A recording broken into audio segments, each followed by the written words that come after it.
तो आपने बात की, तो मेरी जगह कोई भी बैठे, लेकिन उस विचारधारा से और उन लोगों के प्रति समर्पित होना चाहिए जिन लोगों ने हमें अवसर दिया है।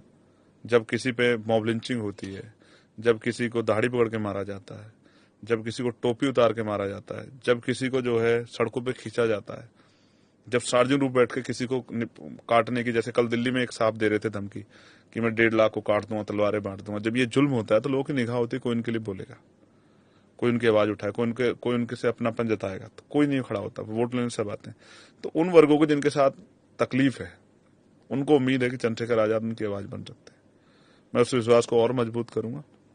आप और मैं, यहाँ देखिए, यहाँ मुसलमान नहीं है ना मेरे और आप में, आप भी मुस्लिम नहीं है, मैं बोलता तो सच्चर कमेटी बात नहीं हो रही ना, नहीं हो रही ना। तो मैं इसलिए आपसे कह रहा हूं कि जब तक जो आदमी नहीं होगा तो उनके प्रतिनिधित्व पे बात नहीं होगी, उनकी पॉलिसी पे, उनकी हिस्सेदारी बात नहीं होगी, उनकी स्थिति बात नहीं होगी।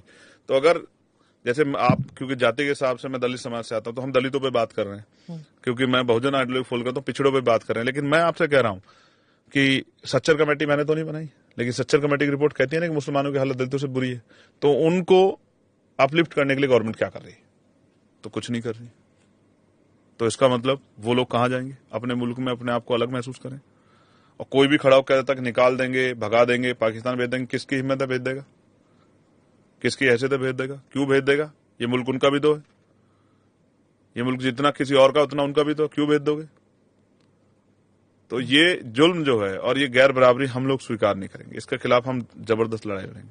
अगर कोई किसी गरीब को, मजलूम को सताएगा, कोई किसी महिला का अपमान करेगा, कोई किसी आदिवासी का या सामान्य जाति किसी बहन बेटी का वो करेगा, किसी गरीब को सताएगा, तो हम लड़ेंगे। और ये फर्क नहीं